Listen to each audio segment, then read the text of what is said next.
Good morning, good afternoon, good evening, whatever time of day you've taken to join us, and however you've chosen to. We thank you for tuning in tonight here from the Batcave, and I'm your host, Adam Gerard, Red Thunder, joining me as always into this quest into all things DC, and this week, Marvel.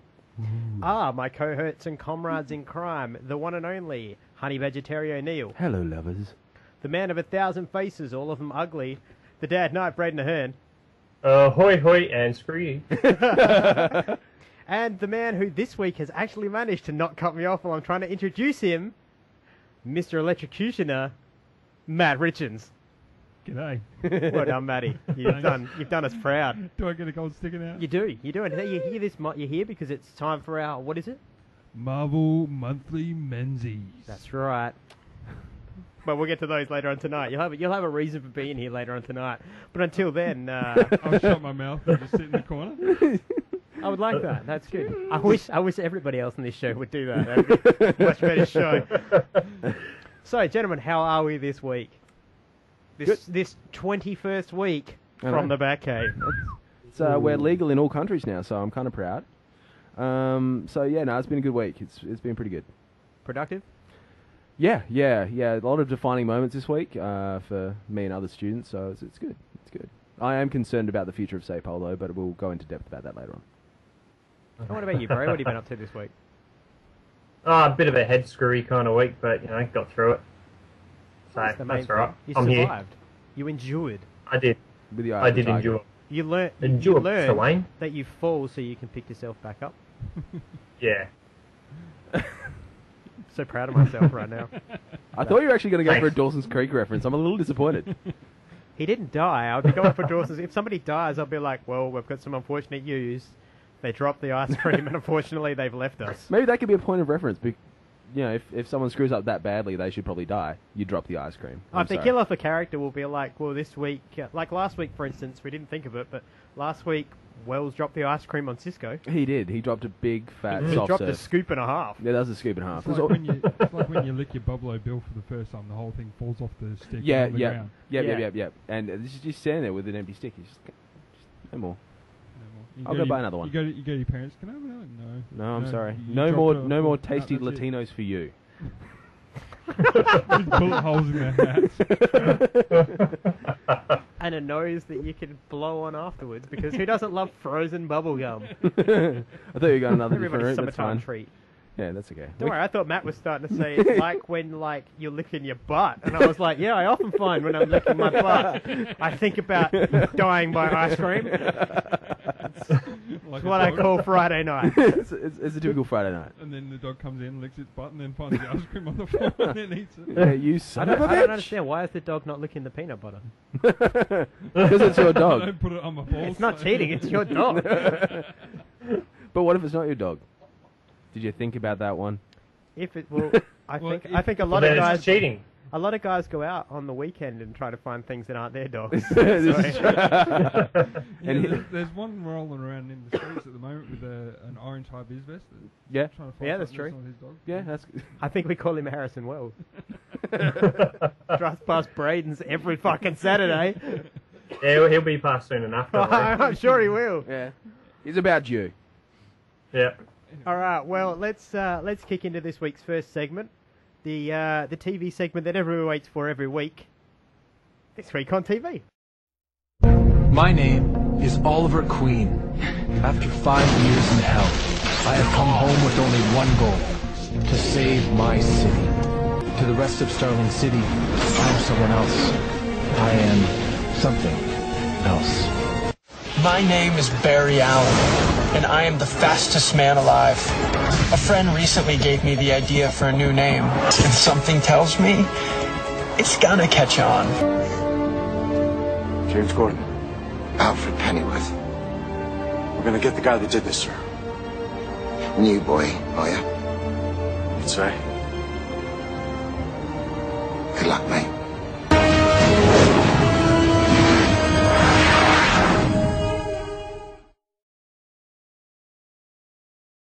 All right, I'll kick it off with Flash. Rogue time. So as Barry begins to relive the previous day, Dr. Wells realizes what has happened and wants Barry not to change any event for fear that he will create a bigger problem. as the universe balances itself out. Barry does not listen, typical, and instead captures Mark Martin. What a one-glover. Yeah, I know, right? He's dropped the ice cream. The weather wizard before he can kidnap Joe. Meanwhile, Leonard Snart and Mick Rory, a.k.a. Captain Cold and Heatwave, return to Central City.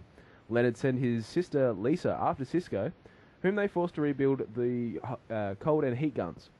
And a third gun for Lisa that turns people into gold, because what bitch doesn't like gold? Under threat that they will kill Cisco's brother. Barry realizes that Dr. Wells was right, and his actions have resulted in Cisco's kidnapping, and Iris rejecting his romantic advances. Cisco returns and reveals that Leonard tortured his brother until Cisco revealed the Flash's true identity. Barry goes after goes after the Snarts, and the two develop an uneasy truce. Snart will not reveal Barry's identity and will no longer kill innocent people and stay away from Barry's family, in exchange for Barry not locking him away in the particle accelerator. The Reverse Flash kills a local reporter and destroys evidence linking Dr. Wells to the death of one Simon Stagg. The reporter's vanishing causes Barry to think that Joe might be right about Dr. Wells. Gentlemen, the floor is yours. This is a good episode, but I got a question. If you have a gun that can make gold, why are you robbing money that's made of gold? I think this is the beginning of the paradox. Well, that was the paradox in and of itself. I mean, because I'd just be sitting there being like, yo, I got to buy something. Oh, yeah? Here's a gold bar. Yeah. Yeah, just hit the tree, you know. Yeah, exactly. Yeah. You can make a money tree. Yeah. You just go into every tree in your backyard is a money tree if you're that cheap. And then what you can do is if it's too heavy that you can't actually break it apart, just hit it with the freeze can, and then you smash it with the sledgehammer. Or you can melt it down. Bam. Melt it down with the heat wave. Oh. They're a walking, talking casino. They make money. Yeah. They can literally make... Why crime? Why? That's why you can put guns into villains but not brains. Yeah, this is true. Yeah. Bullets into... Yeah, no, that works, yeah. I do have a feeling that somehow Leonard Snart is going to... excuse me. Leonard Snart is going to be the defining villain of this show. That dude plays that character so well. He Like does it that brilliantly. truce moment where he's like, leave my town. Don't want to. Why not? I like it here. Like, it's just like, fuck you. You leave the town. No, You can live. run somewhere else, dickhead. I love that. I just love him. He's Yeah. like, literally just like, Is- okay, is- whatever, dude. There's a lot more attitude with this Captain Cold than there is in the animated series. Yeah. Yeah. Which I think is quite nice. He almost feels like an anti-hero. Yeah. And I wonder if that's not in there because whatever this show that they're, this secretive show they're building towards has Cold in it. Yeah. I wonder possibly. if we're not going to have, like we saw in the Paradox film, Yeah, Cold being the a good guy Cold, who is Yep. still just like, whatever, Yeah. I do what I want. Yep. He, Cold reminds me of a scene out of Guardians of the Galaxy. Yeah. I can't remember his fucking name. It's the dude on the throne. Oh. Ronan? Oh, it's Thanos. Thanos. Thanos, Yeah. yeah. He goes. Your demeanor reminds me that of a pouty child. Yeah. Just I see that Yeah. in Yeah. Cold. Like Yeah. it's just like I didn't get my ice cream. Yeah. But that's weird because he just needs cream. Yeah. He can have he's the one guy who can have I ice know. cream whenever he No, wants. So why is he crying about it? Yeah, what a bitch. There you go. There's your Barbara. Hey. All right, that's it. Game over. Good game. We're done. All right, Bray. Flash, thoughts, go. Yeah, solid episode once again. Yeah, filler. Yep. Yep. But good. I liked how it did sort of wrap up the Weather Wizard. forgotten the Weather Wizard. It was pretty nice. I knew because I was expecting that was obviously going to happen, Yeah. but it wasn't crap. Like even though that I knew it was going to come, thinking, oh, that's just going to happen, and then it's going to be meh. But no, that was alright. That was pretty cool. Yeah. I do have a question though. I wonder every Yes? single time they lock one of their metahumans in their what do you call it? Pipeline. The pipeline. Yeah. Yeah, the pipeline. So the cops just stop looking for them. Yeah, I think this is a case of Gotham City PD No, I police think force. it's not just Gotham City. What it is a case of is that the senior detective in the city is Joe West, Yeah. Yep. right? Now, that means that major crimes Mm-hmm. are going to be... Joe West is is the guy that Captain Singh goes to and go, hey, some fucking nutter out there, Joe. Go be black over there. And Joe's like, let me get my beanie. I hit the streets. Where's the white boy that I roll with? Get Yeah. him. right? They are so he goes Starsky and out there, Hutch. and then and then shit happens, and he's all like, "Damn, this is a metahuman." And Barry's all like, "Don't worry, Dad. I mean, got this. Joey, I got it." Yeah. And then so Joey fills out the police report where he's like, left city. It's not like you're basically left city. Not my problem. Yeah. Maybe going to Starling. Don't know. Yeah. Cool So Arrow. every single bloody crime that he investigates, they're gone. See, I think this is a case of That's if why he's such a good cop. 100% closure rate. if Joe West doesn't become the commissioner, I call shenanigans. Yeah. I call shenanigans. Black man be commissioner? Hells no. You know, No, he should be mayor. Mayor I like that. Joe West. Mayor Joe West. I like the sound of that. Oh shit.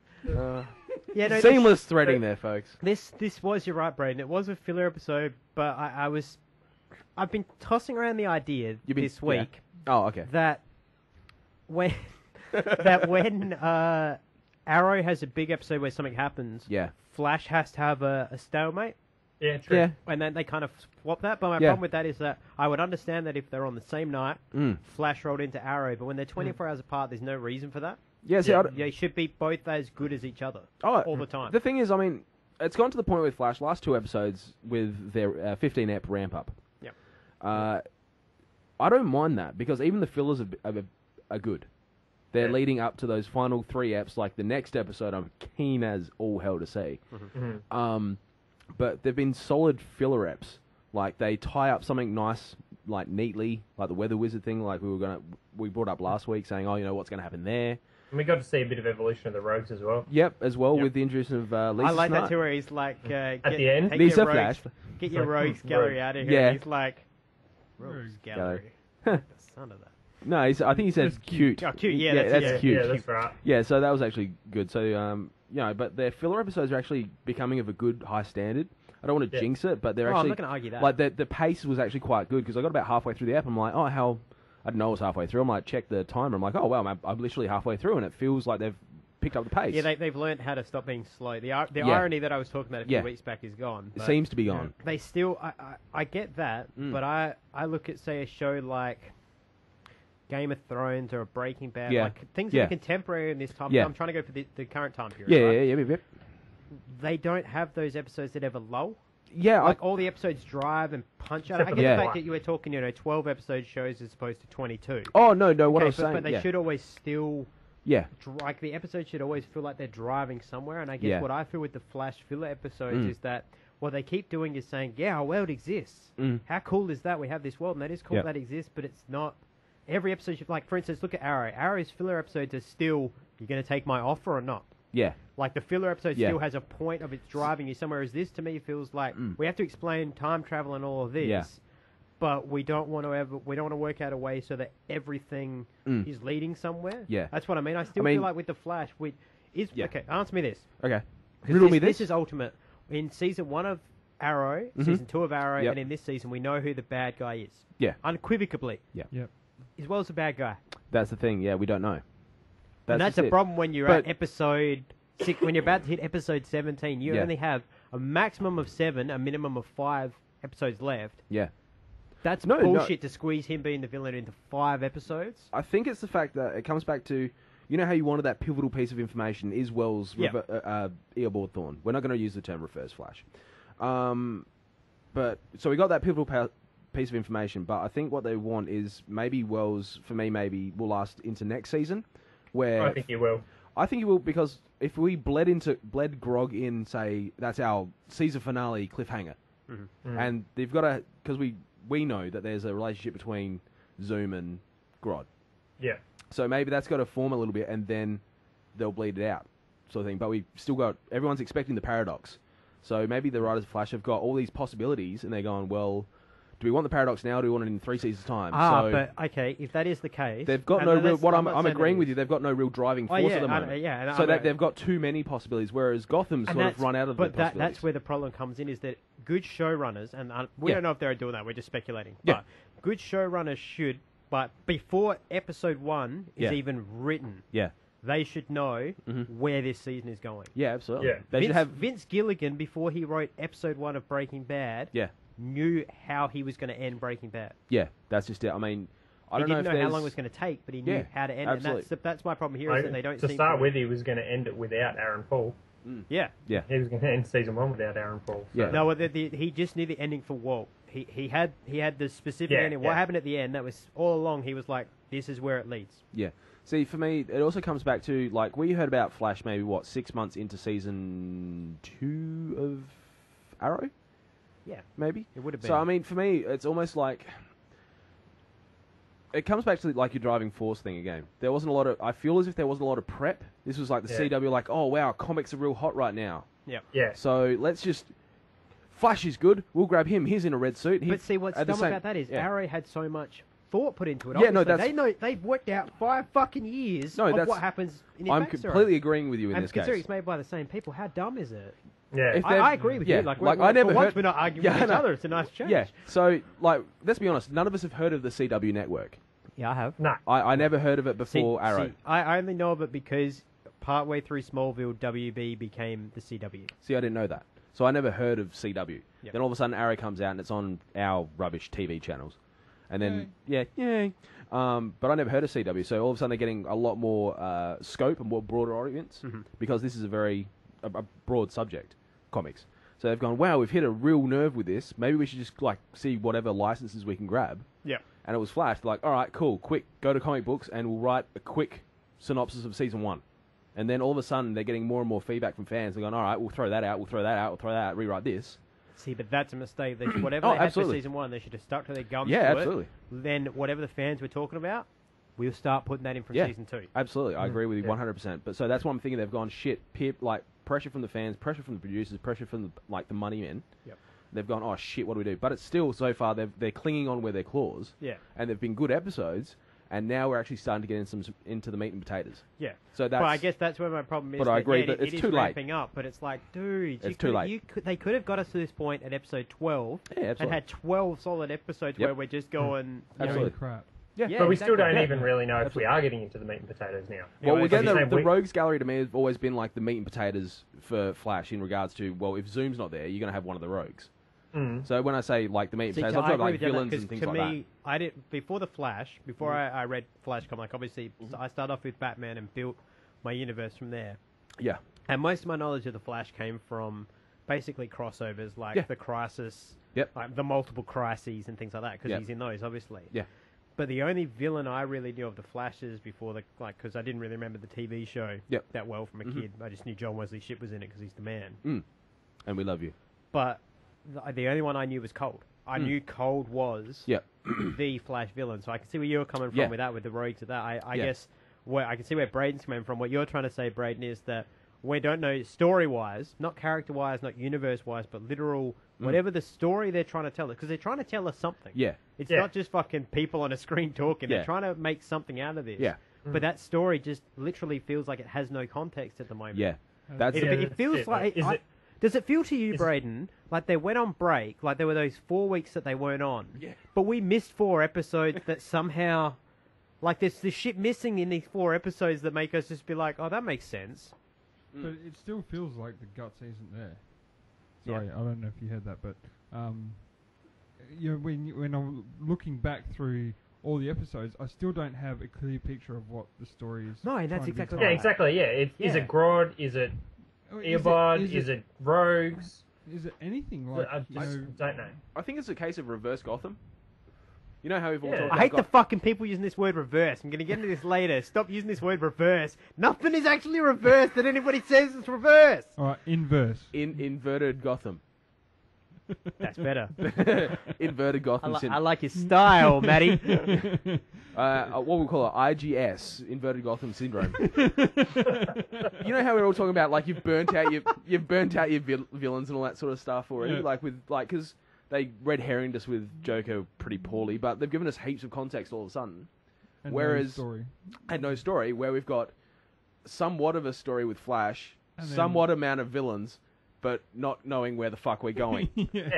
Whereas Gotham, we know where we're going. Yeah. We just don't know how we don't know if the bus is going to fucking make it. It's weird. Actually, looking at that, just looking at Flash and Arrow, like I've always said, I judge them so harshly because it's the same fucking writing team, basically. Right? Arrow, to me, it feels like it has the better. It's had the better stories since season 1. Flash has the better characters somehow. I don't know how they've done that, but Flash has the better characters. I think it's a case of superheroes, metahumans. I think that's what it is because Arrow is very much based in because physics. Okay, like literally, Arrow is because physics. Yep. Yeah. Whereas Flash is like, you know what, physics, fuck it, Neil deGrasse Tyson, Because get out. Speed Force. Yeah, because Speed Force. It's that really fun thing, like about like you said with comic books. It's like, oh wow, this dude can like literally turn into flame. Like literally flame. Yeah, Right? comic books are awesome. Yeah, I know. So that's that. I'm We have mad, but now I'm green. yeah. Oh, suddenly Lou Ferrigno. But you know, yeah. But that's the thing. We judge it so harshly because I think it's tied psychologically back to our childhood. Like if you go, wow. Like for me, it was like the original animated series of X-Men. Now all of a sudden, X-Men movies coming out and J-Lo is playing a character. I judge it. Only for one more. Oh, thank God. But you know, I judge it really harshly because I've got all those memories associated with the animated style, the superheroes, superheroes. I'm going to like go on a completely different tangent. Oh, dear Lord. No, fuck you. No. You will stay with us, sir. I have the microphone, so you listen to every damn word I have to say. No, I was very similar to how I feel with Transformers. I was huge Transformers when I was young. I watch the movies now. I think that's not Optimus Prime. You can put his voice behind, behind the truck. So truck. if I can make sure I've got this right for the analogy to be complete, what J-Law is to Terry is what Shia LaBeouf is to you. Yes. Yeah. No, I would not think Shia LaBeouf would be that. or maybe. What sound does a gaping pile of shit make? the fucking flies buzzing around it. Is it a plop? Anyway, back to your point, Matt. But yeah, I was just merely agreeing with Terry the fact that you've got this. Wait, you're going to agree with Terry on my show? Fuck off. You were agreeing with him 5 seconds ago. I would never agree with Terry. How dare you, sir, come in here and smite that day. Use this slander and these lies. You've broken kayfabe. Well, the code has been broken. But yeah, I was just agreeing that like you've got this story that you remember as a childhood, and then it's completely different. So your expectancy is like up here. Yeah. You know, but what you're getting is like knee level. Yeah. With a teaser at the testicles, and that's it. Yeah, like a light touch. Yeah, like and then sorry, Daddy's home. I have to go. Yeah. Yeah. I know that. No damn feels. What the fuck happens then in that analogy? Who are you spending time with that are like touching your balls while Dad's here?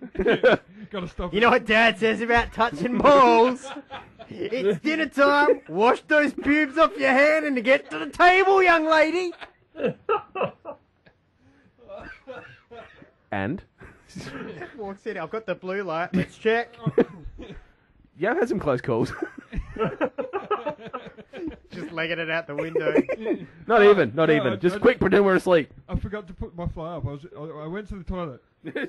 That's what all that moisture is. Anyway. Well, on that note, Braden, why don't you take us through this week's Arrow? Alright, episode 17, Suicidal Tendencies. So this episode we open up with Teen Arrow at Diggle and Lila's wedding. The team get notification that Arrow has apparently committed several murders and Ray Palmer vows to find and stop him. Diggle and Lila's honeymoon is interrupted by Argus, and they are sent off on a mission with the Suicide Squad to collect the US Senator from a hostage situation. That turns out he staged the whole thing. The squad rescue all the hostages, with Deadshot apparently sacrificing himself in the process. Palmer finds out that Oliver is Arrow, makes a false 911 call to catch him. They briefly fight, and Oliver disables the Atom suit. He then convinces him that he is innocent. Now this week, we didn't have Hong Kong flashbacks, we actually had Floyd Lawton flashbacks. And they were dope as fuck. They were. So, in a nutshell, Floyd returns from war to his wife and new daughter that he hasn't met. He's having a tough time adjusting to life at home and snaps, which leads to him getting locked up and getting a restraining order against him.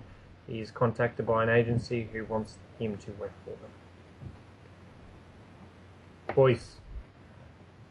Okay, this episode was somehow both filler, exposition, and action without really doing anything. Like, I got the end of it, I was like, whoa, what happened there? Nothing? Hi, Something? we're going to entertain you for 42 minutes. Just stay there. Yeah. I'm thinking about leaving Batcave. Oh, sorry. The Arrow Cave, Arrow Cave. And at the end of the episode, I still like the Ollie. I love it here. Yeah. This is my city. Yeah. Yeah, basically. What? Basically. There is one thing, something quite big obviously happened in this episode. Floyd sacrificed himself. Yeah. I like the character Floyd a little bit more for seeing that flashback I do too. as well. That was fucking epic, That man. was- Deadshot's sympathetic as fuck. Yeah, I mean, when I saw it, I thought my thoughts automatically went to, because we're coming out of a war or we're still at war, whatever the fuck's going on. It actually touched on I that. think we're between. We're between. It's kind of, you We're know... up to Mark 3? No, well, you know how there's, like, Marvel films come out kind of within a few months of each other, Yeah. and there's that big 12-month gap between one another? Yeah. We're in that gap between wars. Oh, so we're having a gap here. Yeah, don't worry. This Coming next summer, Yeah. War 2016. Wicked. This China time it's Strikes Back. personal. No, this time it's personal. Oh, okay, cool. But no, I think it touched on that huge post-traumatic stress that a lot of soldiers would feel. Yep. Yeah. Especially in someone like Floyd's background, like you get the impression that he was a sniper and all that sort of stuff, which obviously is evident. But it's one of those things where it hit a nerve. Like for me personally, just because I know guys in the military and my cousins were in the military and stuff like that, and it's just one of those things like Mr. CrossFit's now in the military. Yeah, no, that's just it, and it's one of those things like wow, you never really hear stories about when they come home, like the first couple of days of them being home. Yeah. So that sort of brought that to like the forefront. What really touched me was when he first saw his daughter and his daughter cringed away from him. Yeah. Like, that feeling, like, I've got kids and you too, Braden, like, you couldn't imagine going up to your kids and then that'd be hard to handle. cringing away from you. You're like, Absolutely.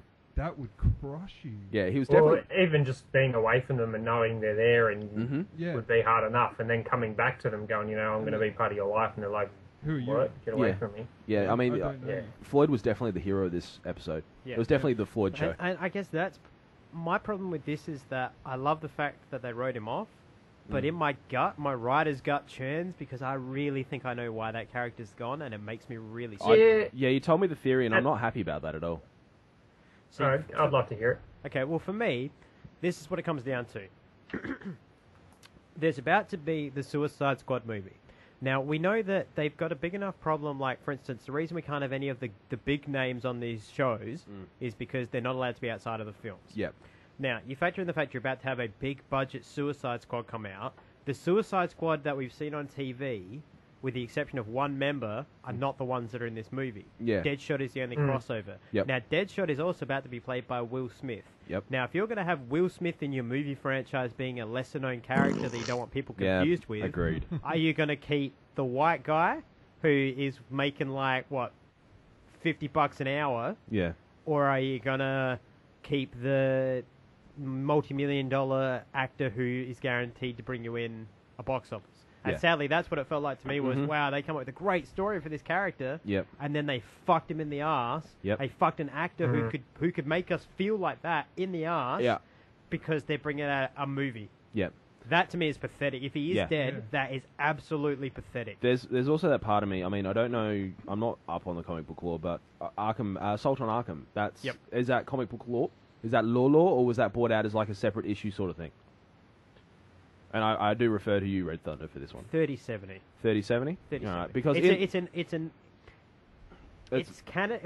It's theoretically not true canon. Yeah. But it's from that pool that they do draw from to adapt things. Okay. So it's not unlikely that it would. Because the closing scene of that, if you haven't seen the animated movie, just watch it. Is We'll get to that one in time. oh, it's so good. Is Deadshot basically is the one who kills Waller? It's just that simple. And for me, I'm like, oh. Yeah, I don't really see him as the hero type. I sort He's of very saw much this... anti-hero. Yeah, he's he's Dexter. anti-hero, but I He's sort of essentially saw this Dexter. as this was his way to get away from Argus, you know? Yeah, They that is think he's true. dead. That's the other one. I think he's going to pull a Batman and be in a cafe somewhere and have Diggle across the table, have his burning Frankie. nod at each other and go, yeah, cool. I've known you've made it. All of a sudden, Diggle's a palm, but yeah. Yeah. But yeah. No, he sees him. He says, "All I ever wanted, Deadshot, I wanted to be sitting in Paris, see you with a chick I didn't know, and we nod at each other, And I know you killed my brother, man. We go our separate ways, man. That's what I wanted, man. I'll let you live, but I will hate you eternally. Yeah, basically. Man. It's, Yeah. he's definitely the there hero was of the show. there was one very, very big thing in this episode that I think got glossed over because of all the other shit that happened. There is and one that issue is that I have. Hive.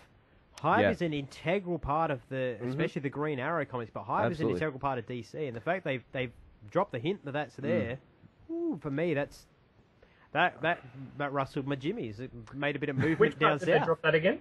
It's when Fleur was getting first recruited for mercenary work. That's To right, kill, that's yeah, right. Yep, when he goes that's right. to kill Diggle's His brother. yeah. And she's like, well, I work for an organization. What is it? Hive. Yeah, he Think goes. of us one of many minds yeah, or something? yeah, we are one of one mind. Think of us as a hive. Yeah, that's it, yeah. Yeah. See, no, there's another thing that rustled my jimmies.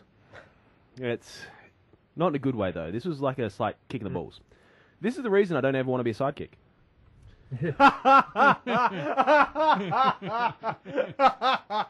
Ollie, you're bad at your job.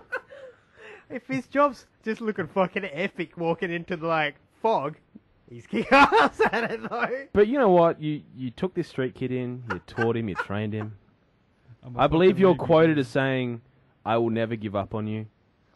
And yet, when Ray Palmer clotheslined him in a suit and threw him into a fence and knocked him out, Electrocuted the fucker! he's there knocked out on the ground. You had a chat to Ray Palmer and you walked off into fog. I think- No concern for you know what my Roy. favourite part about that whole thing was, though? Yeah. 20 minutes earlier in the episode, Ray's just doing this big breaking thing, and he's like, no, Roy, this is the league. You stay here. This time they're like, oh, that's probably Ray. Yeah. Roy, Yeah, get suit your- up. Get your suit. And then he's like, what, did you pass out, you fucking pussy? Sleep it off, woman. I'll be back at the cave. And so, Ollie, you know, you've given up on Roy. You know, you're bad at your job. I got a question for you about this week's episode. Yeah. How much weed is Ray Palmer smoking, and when did it become legal in Star Only Wars? one eye. Did you notice Yeah. that? Yeah, but are they black because they blacked out? All the other part, they just the only part of him that was lit in the entire fucking episode was his pink eye.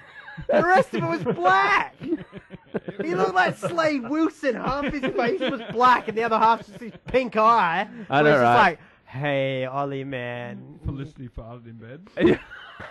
Well, I don't think that's what's going on. They've been engaging in something. Put on the suit, big boy. I want to fart in just- that mask of yours. He's just like, hey, Ollie, man. Yeah, no, I reckon. You're, You're like the arrow. Man, you I'm gotta gonna stop you. I'm going to stop you unless you bring me, like, a pizza. And Doritos. In fact, I want a pizza made of Doritos with cheese. I can see it now. What's going to happen in the next A episode? leader Because now he knows recorder? it's Ollie. Ollie's phone's going to ring, and he's going to be like, it's Ray. What the hell? Ray. Hey, Ollie, man. Man, I'm sitting here, man. I'm Do you want to see watching- Felicity's boobs? I'm watching The Wizard of Oz, man, and I've synced it up with Dark Side of the Moon, man. You should get here, Ollie. This half- shit is trippy, I'm man. halfway through a 25. I'm Can you watching this unfeel old the rest? Superman series, and this guy looks like me. But yeah, no, that was pretty good. I mean, it's one of those episodes. Like I said, it's part filler, part killer. Yeah, it's just one of those things. I was entertained for 42 minutes. It was a good episode. There's I another... actually wasn't very happy with the graphics around him flying. Yeah, do you mean the Yeah. superimposed on top of just- everything else? Yeah, that was I bad. mean, they do so well with Flash, and so I would assume they'd bring in the same team. for Okay, this so too, like- budget for the Flash is huge on CG, but not writing. I think yeah, the Arrow possibly. budget goes to costumes and location. So this is inverted Flash. Yeah. Yeah. Yeah. All right, so Matt, you were going to say. Thank you, Braden. There's another... I was going to say reverse Flash, but I would have come to Melbourne. there's another part in there that sort of gets overshadowed. That it's a bit of a contradiction. Is that Ollie turns to what's his name? Deadshot turns to Diggle and says, "No, you can't have This life. this life. You can't have family with this life." And then, like at the end of the movie or episode, he's like, "No, you need to protect your family." And then Yeah. Ollie, throughout his entire series, is saying, "I can't have good things because I'm a vigilante." Yeah. And yet, they're making this Diggle and Lila thing. Lila thing work. It's Yeah. just like, well, that's a bit of Yeah. contradiction. Yeah, I think it's on the way to evolving to Green Arrow, like just the setup to become Green Arrow. He's got to be this dark so that he can turn light. Yeah, you've got to go like full dark. You've got to go full Batman before you can come back to Scream. Yeah. I do have a speculation though, and I want you guys to marinate on this for a minute. Myself and Adam were discussing earlier what the hell was going on with Diggle and Lila. So my speculation led me to think that Lila replaces Felicity when Felicity and basically when Farmer leaves to Central City. So we'll have Diggle. Basically the end of the season. Yeah. So we'll have Diggle, Lila, Roy if he hasn't been killed and lost an arm. If he's alive. If he's alive. If he didn't drown in the puddle filling with electricity. Yeah. Yeah, that hasn't been confirmed yet. Yeah, he just like literally. I really wish they would have cut back and he was sitting there with an ice pack on his head, like that shit hurt. Ollie just comes up to him. He just comes limping. He's just like, what the fuck? Ollie. I waited for 20 minutes. He just walks up to Ollie. You're getting the car. Just walks up to Ollie. I fucked your sister in the ass. But, so we'll have Speedy. With Ray, that's how he got the So I shrunk him down to Adam's size. And shot him out my knob.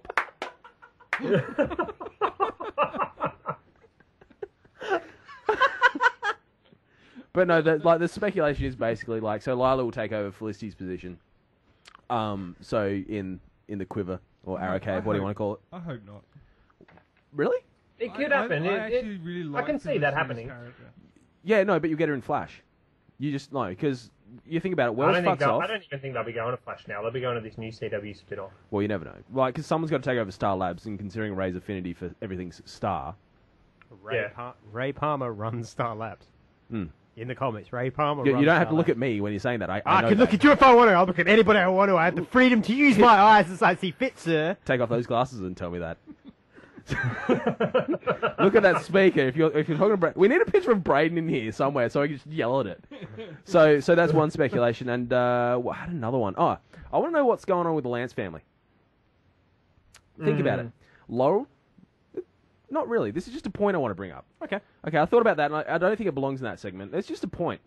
I'm trying to work out if Captain Lance has had his balls removed and replaced with ovaries, because clearly those two aren't synced up. They're at that point where they're meant to sync up, but they're complete opposites. So when Laurel's okay with Ollie... So he's inverted Black Canary. He is.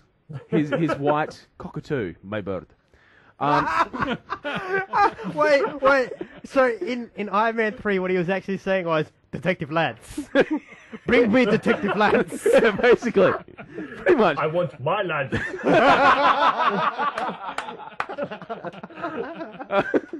So basically, if you look at it, they're actually inverted because for the last, 6 episodes, Laurel's been flapping her vaginal flaps about, just going about how much she hates Ollie and angry but loves him, but I'm glad they're dead, but hates him. Now, Lance has come and gone, you know what, I'm going to be the cop that I was meant to be, whatever, and now we don't like each other. And Laurel is being completely cordial with Ollie. Mm. Either that, or she's starting to get some strange, and her and Nissa have hooked up. Well, she did have a sore wrist. She didn't say from what. Hey. That's fair. That's very cool. I just want to point that it's not a twist. I just wanted to. I want to know. I need to know. If Ollie pisses off Detective Lance enough, will Ollie and Detective Lance hook up, and then everything will be good here. I'm pretty sure there's probably some there's probably some of that fan fiction out there where there's probably like an orgy where it's Nissa, Laurel, Lance, and Ollie.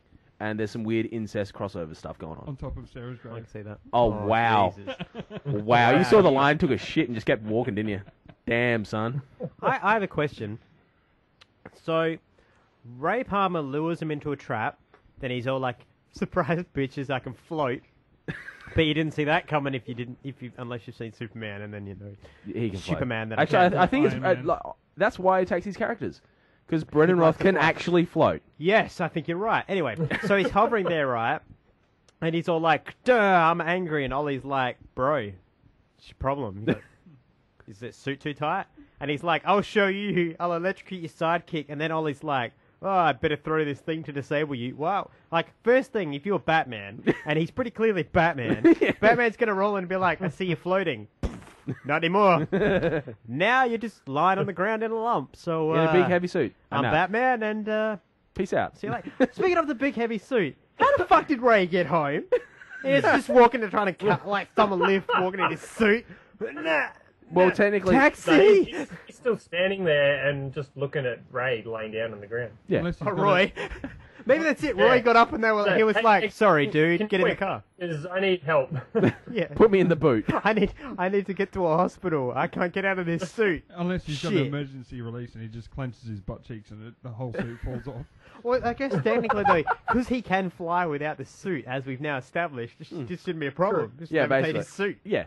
Yeah, that's exactly what But that yeah, is. Roy does need medical attention. I feel if you're unconscious for a long period of time, you're in risk for brain damage. He's been out for a week now, not in like the Flash way where they put you in cryo for a week. He's Also, probably been out. Next episode, my name is Arsenal, and I can shoot guns.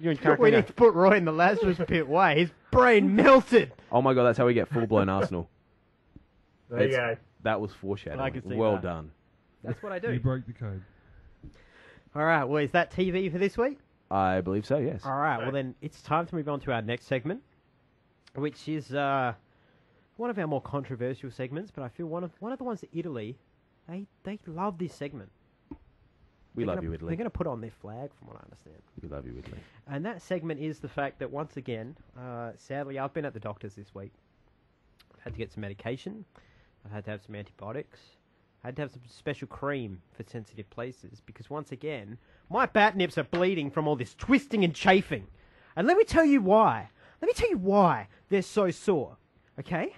There's a character on a TV show that I love, and he likes to pretend that he's the opposite of somebody. So much so that he calls himself the reverse. He calls himself the Reverse Flash. And let me tell you what this man's powers are. He can run fast, and he wears a yellow suit. That is not the Reverse Flash. That is Flash in a yellow suit. The Reverse Flash is a dude who 2 weeks later turns up and is like, "Hey man, I'm here." And you're like, "The crime was 2 weeks ago, Reverse Flash." Or conversely, he's a guy who moves so slowly, he goes backwards. That's Reverse Flash. Not fucking, "Why you Reverse Flash?" "Because I'm evil." You're evil, Flash! You know what I That's think? my problem! It's twisting my nips! None of these people are reverse! None of them! So essentially, because he's so slow, you could probably pass him off as a stoner. So I'm thinking maybe Green Lightning going in front of him and maybe like a Jamaican flag over the suit. Like little weed leaf where the Flash icon But no, is. you're still saying that he's going forward.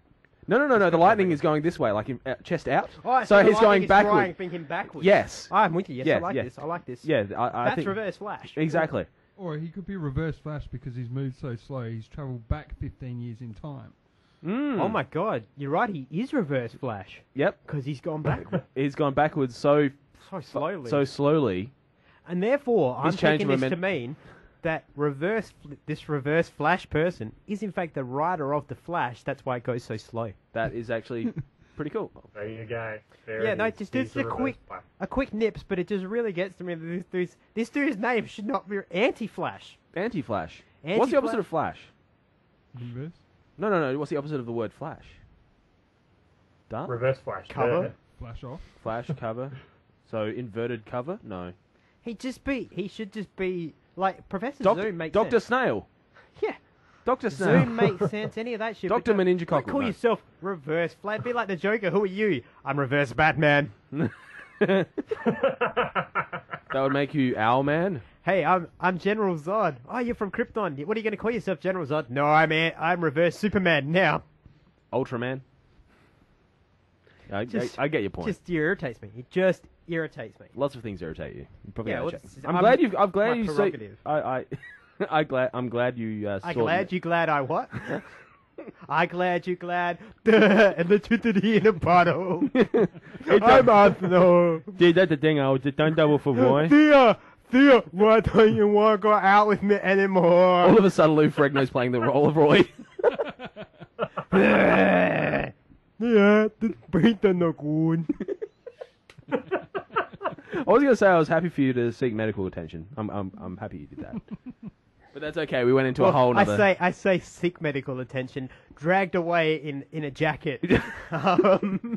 Ah, yes. You know, I like to make my tales more interesting, and I like to think that the padded van and the sedative. When I was like, how could you stop me? I'm the mighty red sun. As I slid down the window. All right, well, that brings us to this week's feature film. The movie itself this week is The Incredible Hulk Returns. And now for our feature presentation. When David Banner met Maggie Shaw, it was the love they'd both been looking for. But she didn't know his secret. She didn't know that his danger would become her danger. Their life together was threatened. And David Banner had been pushed too far. You wouldn't like me when I'm angry. He's mean and green, and after 6 years, the Hulk will face his greatest challenge ever. Because this time, he's fighting for love. Bill Bixby and Lou Ferrigno are the Incredible Hulk. It's The Incredible Hulk Returns. That's right, the 1988 seminal classic. The Incredible Hulk Returns, and let me give you a quick synopsis of this one, fellas. It's been 2 years since his last transformation, and Dr. David Banner, played by Bill Bixby, has developed a new gamma transponder that he hopes will cure him of his inner monster forever. But when a former colleague unearths a frozen tomb of an ancient Norse warrior king, the mighty Thor, Eric Allen Kramer, is unleashed upon the 20th century society. Can the Hulk, Lou Ferrigno, and the rampage of his meat-crazed barbarian, or will these two raging beasts become allies to save both the transponder and the woman Banner loves? 6 years after the hit series ended, Bixby, Ferrigno, and Jack Colvin as noisy reporter Jack McGee, don't make me angry, Mr. McGee, you wouldn't like me when I'm angry, return for this top-rated television film. Tim Thomason, Charles Napier, Lee Parcell, and Steve Levitt co-star in this action-packed fan favourite that Stomp Tokyo calls quite possibly the best thing to come out of the series. It's hard to argue with him on that one. That's right, it's the return of the Incredible Hulk. Now, just before I let you guys get into it, I'll give you a quick bit of history on this as well. Originally, this film, as well as the next one we're going to watch in the Hulk line at the end of next month, were intended to be backdoor pilots. This one for Thor and the next one for Daredevil. Yeah. They didn't work the way they wanted them to, unfortunately, which is a shame. The other thing as well is in this film you will have noticed that Bruce Banner is in fact called David Banner. And on his tombstone that you see at the beginning it's David Bruce Banner. Would you like to know the reason why? Please tell me. I would. It's a nice 1970s logic. The TV execs at the time felt the name Bruce was too effeminate and gay, and nobody would believe a gay character on TV. Bruce is a feminine name. Yeah, because back then... It's probably one of the least feminine names ever. It is, considering Yeah. most of the Australian population at that time was named Bruce. Yeah, but back then you've got to think, these are Americans who had the San Francisco, it's, I'm Bruce. Yeah. And so they were just like, we can't have a Bruce. Yeah. Oh, that's stupid. Nobody names their child with the same letter. Unless you're parents to a superhero or a kung fu artist, Bruce Lee. But yeah, that's fine. That's not BB. Yeah, okay. I'm all mean that his problem was it was Oh, two the Bs. the BB. It was two Bs and the name Bruce is gay. Oh, so out David. Nice strong name, Biblical. David. Biblical name, David. So Jesus Banner becomes the Incredible Hulk in this film. Jesus Banner. No CG, just a man painted green. Well, I'm going to leave my thoughts to the end, because I do have them. You always have them. But all I'm going to say is this is one of my favourite films of all time. Glad I got to share it with you guys. Gentlemen, what did the three of you think? Oh, well, I reserve my comments for the end, near the end. Well, I quite enjoyed this movie. My biggest, absolute most gripe with this is actually with Thor and his lack of beard. Okay, I'm not going to kill you for that, but I will say this. Bearded Thor was an invention of, it was just coming into the comic books around the time this was out. And the old school Hulk TV series, and this ultimately is based on the late 60s, early 70s Thor, who was clean shaven with that long hair and with the helmet. Yeah, but he's a Viking. They describe him in this as a Viking. Vikings have beards. No, some did shave. Vikings were actually some of the cleanest people on the planet for their time. And the gods were normally perceived as higher class. So Thor is the god of thunder. So if you actually look at it as a god, unless you're like Zeus or of Greek background, when it comes to Norse, it was always clean-shaven gods, except for this, except for Odin. They actually except for Odin. Back in those days, like the actual ancient barbarian days when they were Vikings were running around raping and pillaging and having all the good fun. They were actually regarded. They had rigorous health things. Like once a week, they had rigorous bathing. They were known for their hair and the way they kept it. They were people who did shave. So, to me, that's not. I do see your point, Braden, because we're so used to Thor now being, bearded and whatnot. But for instance, Terry at the moment is wearing a Marvel T-shirt, which you can see in the promo for episode 21. Yes, as am I. The Thor on that, no beard. That's classic Thor. But so whilst I can see your gripe, I will excuse it with 1970s Thor had no beard. And whilst yes, this was made in '88, it's still an extension of 70s characters. Well, that's probably my biggest gripe with it. Really, I enjoyed this movie. I did enjoy David Banner. He was a very serious character, but that fit. That was nice.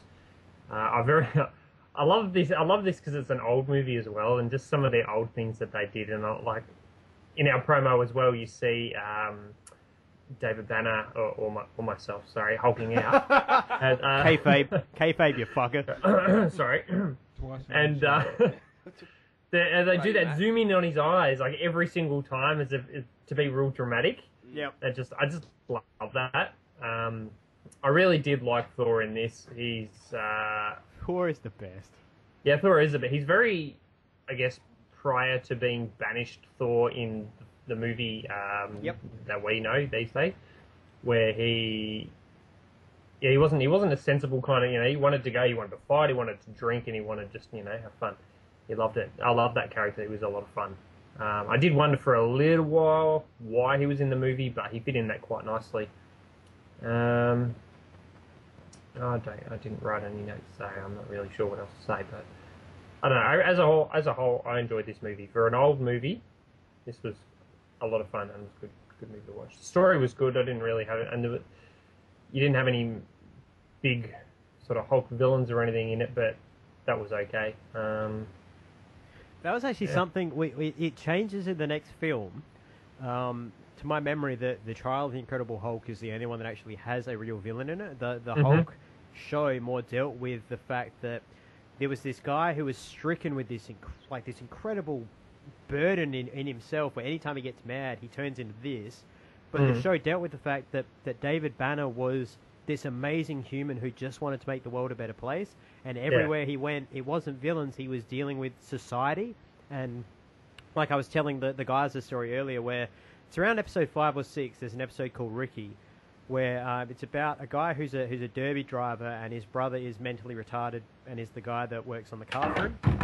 Yeah. And partway through the episode, they deal with the fact that everybody's calling Ricky a retard and stuff like that, and David actually stands up for him and is like, you don't need to say these sort of things.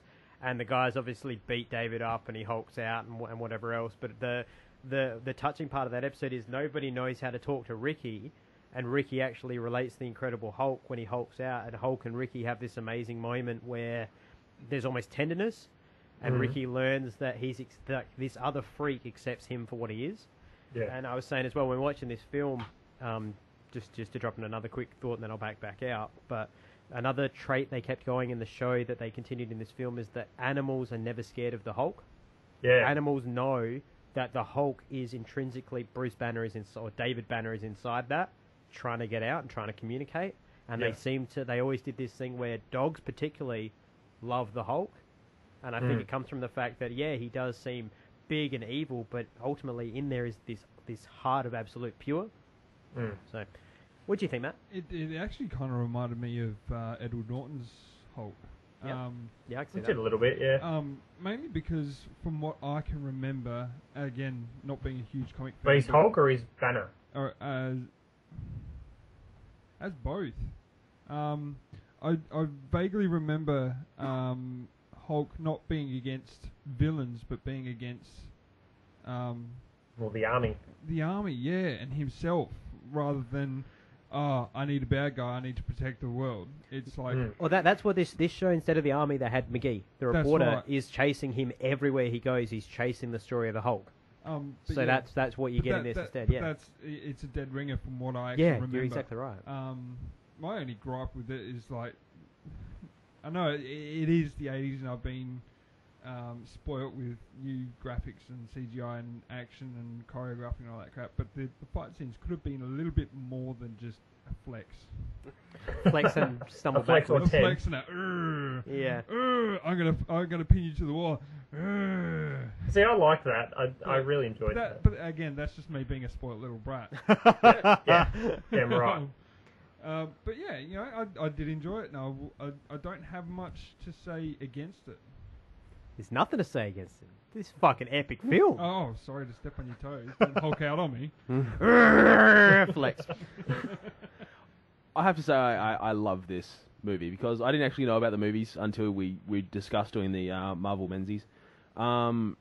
You don't discuss having your Marvel Mensies. It's thrust upon you. We're sinking. We've come of age. We're sinking.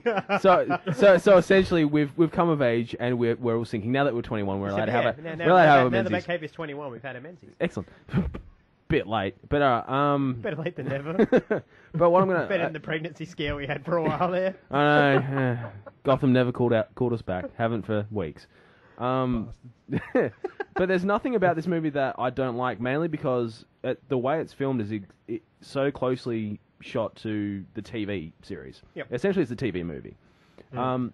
Like, myself and I were discussing, like, we've both done theatre work and stuff like that, lighting and sound and having to build props. And when you're in theatre, you don't have CGI. You can't go, audience, just wait there for 6 months. We'll just whip out the Hulk on the computer. Then it's just, then it'll be there. It's got to be like you find the biggest dude you can, Lou Ferrigno, and then you paint him green, and it's like, boom, Hulk.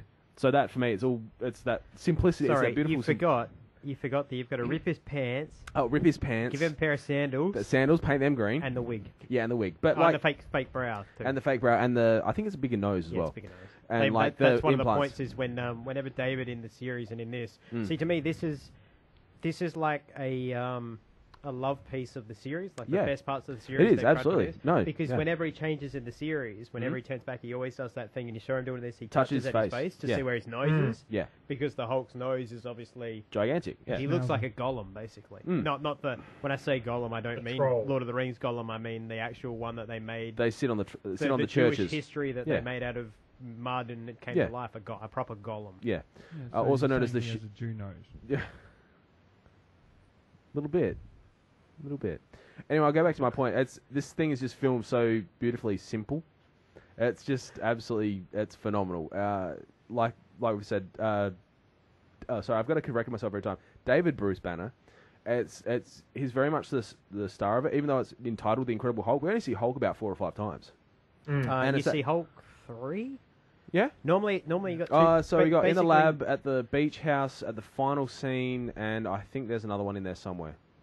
Oh no, it might only be 3 times. Because the TV series is normally once twice every at the 20 lab. minutes. Yeah. So yeah, you once the initial and then the final fight. You get 10 minutes. You get 10-minute intro. Yeah. Then somewhere in the next 10 minutes of the show, he Hulks something out. will happen that will turn him into the Hulk. Then the next 10 minutes of the show is holy shit, I have to clean up this shit that's going on. Final resolution with hulking out, and then dun dun dun dun as Bruce walks down walks down the road. People like, nobody ever picks him up either. Yeah, sons of bitches. But the thing is, for me, Thor in this was brilliant. He's a scene stealer. It's Thor, yeah. He's fantastic. And the thing is, I was looking at him, I'm going, I can actually imagine Chris Hemsworth sitting down and actually watching this to try and get the Thor right. So for me, this relates very much to the new Thor. Yep. So it's just filmed really... Even looks quite similar. Yeah. Like, you can imagine if he had the stubble, that'd be pretty bang on. Long flowing locks. Yeah, it's gorgeous. And the 2 braids. I mean, who doesn't love a man in braids? 2 braids was My awesome. ovaries are dropping. I'm tempted to rock out a couple of braids now after seeing that. Yeah, that's true. That's true. But it's one of those beautifully... It's a very simple film. Yep. The fights, like Matt pointed out, are a bit more Mr. Universe than UFC. But they make pro wrestling look tight. Real bang on. But there's no villain. It's always about society. It's always the villain somehow the hero and the villain are the same thing. The Hulk is the hero and the villain. Yeah, absolutely. They find an amazing way that it shouldn't work, but it does. It does. But it's like, look at that. We're having our first Menzies and we're all agreeing on it. It's amazing. But this is the opposite to the anger you normally get on your Menzies. I know. Yeah, this is male Menzies. Sorry, what was that, Matt? Inverse Menzies? That's better. That's better. Where we all agree and hold hands and sing Kumbaya. Don't make me smack you with a rubber glove. You mean 2? Yeah, 2. But I mean, even the weak link for me was Blake. I didn't like him all that much. I felt he should be a lot more a slightly stronger character. And I think the thing with Blake, I thought it was interesting how they turned Thor into a genie in a bottle. Yeah. well, see, as I say, in the comics originally in the 60s, Thor came down to Earth and disguised himself as a frail doctor named Donald Blake who had a cane. He'd smack the cane on the ground, yell Odin, the cane would turn into Mjolnir, and he would be Thor. Yeah. Well, I think what they were trying to do with this, because it was trying to be a pilot, was that Blake is what Banner is. Yeah. And Thor is the Hulk. They were trying to have that dynamic, but they can both be on screen at once. Yeah. And I think that's where if Banner like Banner and the Hulk were the same way that they used Thor and Blake, I don't think it would have been as annoying. But it's because you have them both on screen at once, and it feels really weird. No, I just thought it was like turning into a Norse god. Better as it went on. Yeah. I was just the idea and the concept of taking a Norse god and turning him into essentially a genie in a bottle or a genie in a hammer. But it's just the character of Blake was the only weak link for me.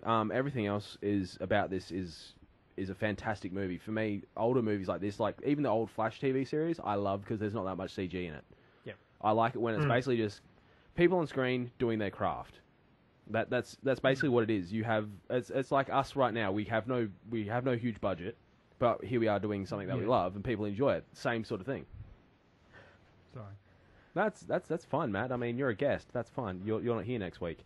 So know your role and shut your mouth. So that's the thing. It's just a fantastic. You got movie. served. Yeah. Now I'm going to say something about this film. Yeah. I'm gonna wax a little bit poetic here, because it's my prerogative. It's my show. Shut the fuck up, Terry. Put that mic away from your face. Drop the beat, homeboy. Here it goes. When I was a kid, I didn't have a hugest amount of friends, so I used to watch a lot of TV and get lost in comic books and stuff. Dildo. Fuck y'all. And but one of the friends I did have was my older brother. My brother's 12 years older than me, so he actually grew up with this show in the 70s as a kid, and so I'm like 5 when this comes out. He's 17. I didn't see it then. I saw it maybe when I was about 7. A few years later when it was out on VHS. And I remember my brother and I sitting down to watch this. And I think I've watched this film with him a legitimate 5 times. And that's like 5 times more than we've ever watched. Like, we watch a movie together once. We're like, yeah, that was good. Talk about it. Never watched it together again. This thing we will watch together because we fell in love with Thor. Like, we loved the Hulk originally, but Thor was our man, to the point where I have sent letters on Facebook and anywhere else I can find it to Eric Allen Kramer, attempting to get a signed picture for my brother from Thor, because he'd lose his fucking mind over it. And that's how much these films meant to me. And I think for me, I grew up feeling out of place in the world. I was, because I'm a smaller guy. I wasn't accepted with the other guys for being big. And when you're in primary school, girls don't want to hang out with a boy because you smell or you're cooties or whatever the fuck. I still have those things. So it's okay. You tend to be a little bit more alone, much like David Banner is in this, and it leads you to having anger and resentment you can't understand. So I think as a kid, this film really reached out to me because I felt like this guy. And then to see that and be like, cool, I'm kind of relating to it. 5 or 6, you relate to what you see on the screen very heavily. And to see this other guy come in who's just like, because the Hulk's all angry, but Thor comes in, he's all like, yeah, battle, ah! But at the same time, he's like, let's drink and be merry and have fun. Friendship is grand.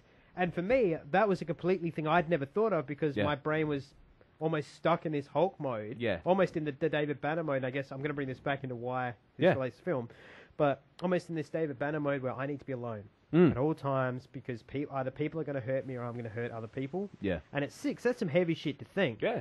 But that's how I felt. And like I say, seeing Thor and having my brother be like, how fucking awesome was that guy, was literally for me being like, maybe there's another way to look at the world. And so for me, this film really has been is a pivotal part of my life. And there are very few films now that at 31 I can sit down and enjoy that I enjoyed as a kid.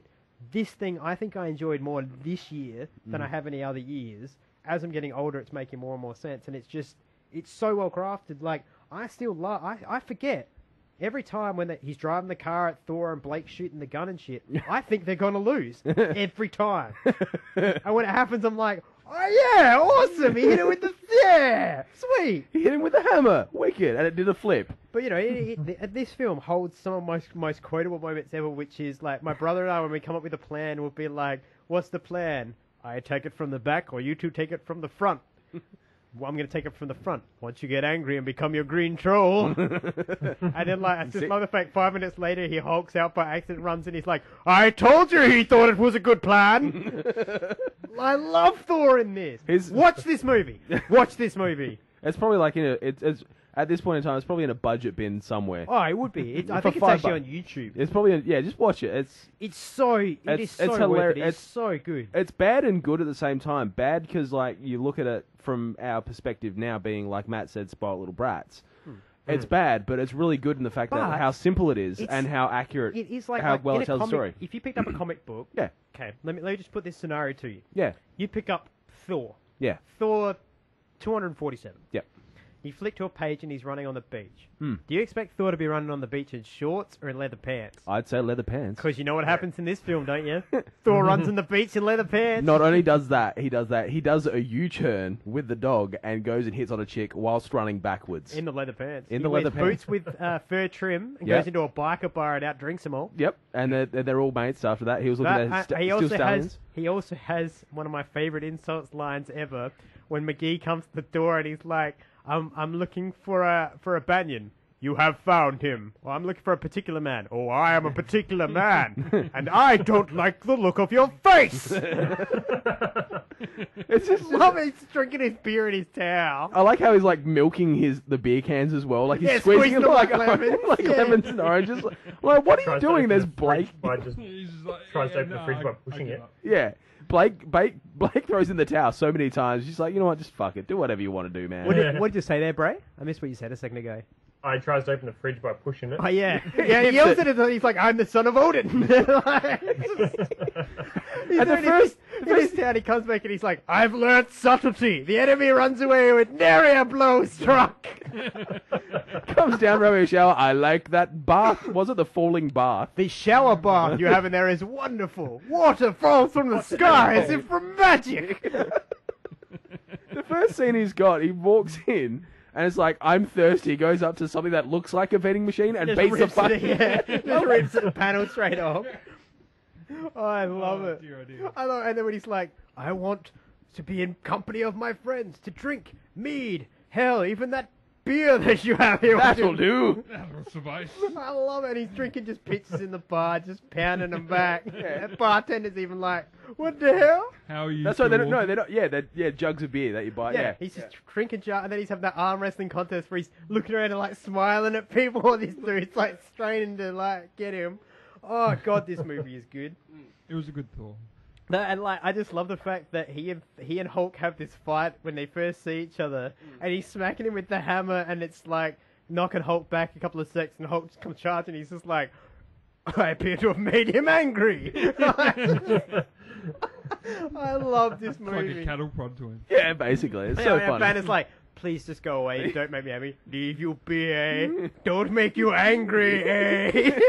Hey, shove you in the corner and see how you feel. Let me throw you at this electrical box. Although he proves he's a hero because he electrocutes the dude, then it's like, "Oh, I should probably rescue him." Well, I'm bad citizen. I'm not going to be like the only thing that was really the only one thing that was missing if we had Adam West Batman in there, he wouldn't seem out of place at all. No, not at all. And they also went, the only part that annoys me in this, when I say annoys me, is that to me it's the low point of the film, but it's funny at the same time, is that they go to the trope that if you're ever in the hospital for anything, you're never going to be able to complete a complete sentence. So he's like, "Girl hurt, warehouse, pain, David, save, please, need, morphine." I think they actually cast that part for Christopher Walken. He wasn't available, so I think that's. And then William Shatner. And William Shatner, he was busy. So yeah, so that's probably what happened. So yeah. if any of us end up in hospital, we have to speak in gaps. Broken sentences. Broken English. Broken English. But yeah, no, as I say, I can't wait for next month for the trial, so you guys can get part 2 of the epic that is this trilogy of films. Yeah, I'm looking forward this to it one, as well. oh man. And the other thing I love, pants rip. He grows somehow like double Bruce Banner's size, even though he's not double Bruce Banner because the pants, like Yeah. when you look at the pants ratio. But the thing I love is that they rip at the calves, Yep. not at the thighs. Yep. The fly's all fine, the ass is still fine, but the top button's popped undone. Yeah, I noticed that Because too. bigger I abs. love it. I love it. And then when they're like pulling down the helicopter. Yeah, and Lou it's Ferrigno's just doing chin-ups. Yeah, and Lou Ferrigno, like you cut to this shot of Lou Ferrigno, who's like jacked with like fucking shoulders that are like almost out of the shot, and then it cuts to the wide angle of this fat stunt double painted green just hanging off. You're like, yeah, 80s. I love it. Oh, God. Oh, so good. But yeah, no, look, I'm gonna glove this one. You ready? We've actually completely forgotten the glove rating for this all episode. Well, Yeah, we have. I've decided now we're gonna do ratings and awards at the end. It's Ah, a new system. I must have Before we get missed to the memo. mailbag. You did miss Yeah. the memo. This film for me, you ready? 5 gloves. Nice. Whoa. That's good. Dropping Out of it. As I say, Cool, I've been watching this film for 25 fucking years, yeah, and it has not got bad. I still laugh at Thor. Yeah. I'm still in, as you have seen, I'm in hysterics when Thor says anything in this film. yep. Shut up and take my money. Literally, my brother and I will see a film or a TV show. We don't have to watch the show. Yeah. If we hear Eric Allen Kramer is in it, we Yeah. are on that like rice. We're like, yep, give me some Thor. We went to is it Wedding? American Pie Wedding where he plays the dress designer. Oh yeah. Has the dance battle with Stifler. Yeah. Me and my brother went to see that not knowing he was in that. He turned up and we're literally just bruised from elbowing each other, being like, Thor's dancing! Thor's dancing! Amazing. All right, for me, I'm going to give it a solid 4 gloves, 4 fingers. Ooh.